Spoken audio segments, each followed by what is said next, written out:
very loud because I'm in the library. So, yeah. Okay. Today we're continuing what I was talking about 30 minutes ago or so. The nares in the nose can increase in diameter, so it helps with respiration.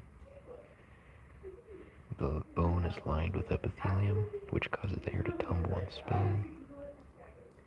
It doesn't move smoothly, and this helps with filtering. The pharynx and larynx are a common path for food, water, and air. Food, water, and air. And it's optimized for air. The epiglottis swings back to cover the larynx, and the arytenoid cartilages provide a backup seal. The goal with the respiratory tract is to avoid airway contamination. As soon as food is gone, everything relaxes back to normal. There's some pictures. Okay, trachea, bronchi, bronchioles, these are part of the upper airways, I think. And there's cilia in the bronchi, I think. Smooth muscle within the wall to regulate the diameter, to constrict it or dilate it if necessary. Then there's the respiratory tree in the lungs.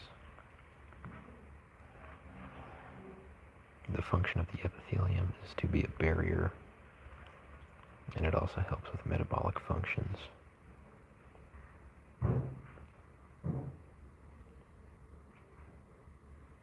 So, like whenever you cough a bunch, and you get inflamed and it starts to hurt to cough, that's how you know your epithelium's damaged. Or if you get the flu, and even after you feel better off the flu, but you're still coughing for like 6 weeks, it's because the flu destroyed your epithelium.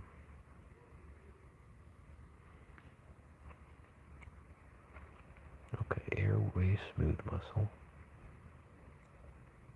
It's innervated by the parasympathetic nervous system and the vagus nerve. And there's multiple innervations. It's counteracted by adrenergic receptors like beta 2 and alpha 2. Beta 2 relaxes the smooth muscle, and alpha 2 decreases the acetylcholine receptors on the nerve, or it decreases the acetylcholine release on the nerves, or due to the nerve action.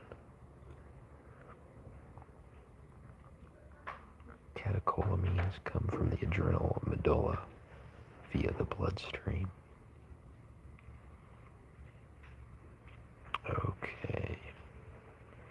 And then the alveoli is the functional unit of the lungs. This is the part that actually does the gas exchange. It provides the surface area, but it also needs to be thin. And it must be efficient as well. Hi. I'm whispering because I'm in the library.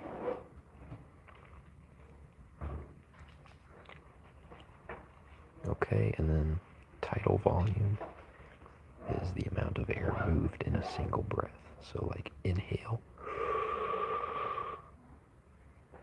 exhale. That's your tidal volume. Like the amount of air that your lungs filled up with. That's the tidal volume.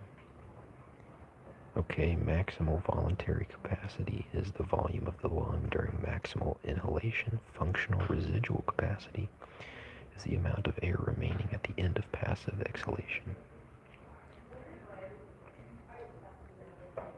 There's also the anatomic dead space volume, which is this is the air contained in the conducting airways. It doesn't change.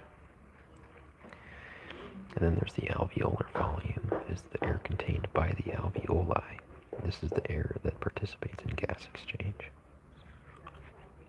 Normally, the dead space volume is about 60% of the tidal volume. And the alveolar volume is the air that actually participates in the gas exchange. Okay, then there's ventilation. There's minute ventilation, minute alveolar ventilation, and minute dead space ventilation. Minute ventilation is the tidal volume times the breathing rate. Minute alveolar ventilation is the alveolar volume times the breathing rate. And then minute dead space ventilation is the dead space volume times the breathing rate. It's all everything times the breathing rate.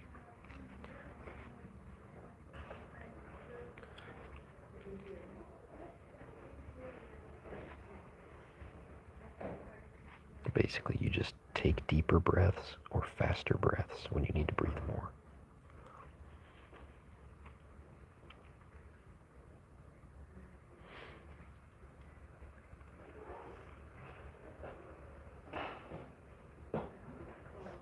For example, a horse, if a horse needs to breathe more, but it can't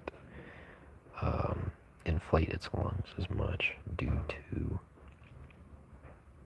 a distended abdomen, for example, like an some sort of bloat, colic, then it'll probably breathe shallower breaths instead of breathing deeper breaths.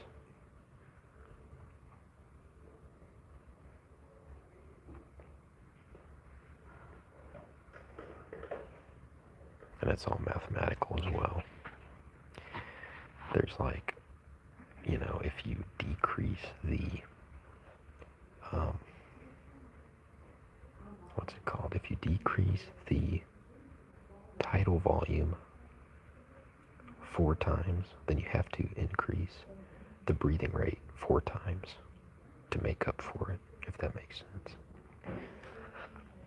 Anyway, that's all for physiology and histology. And then I believe immunology on this day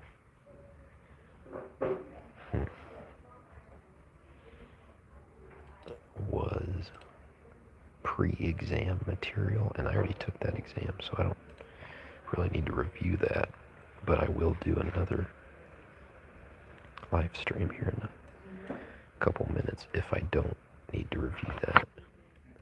And that next live stream is going to be me going over the next day's material that I haven't covered yet.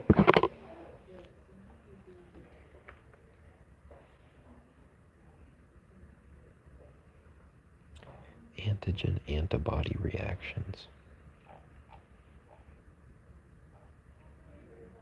Yeah, I already went over all this. So, I'm not that smart, but I appreciate it. I mean, I am, well, okay, I don't want to be arrogant or prideful, but I mean, thank you. That's all I'll say. I appreciate it. Okay, I'm going to end this live stream and start a new one. Thanks for watching.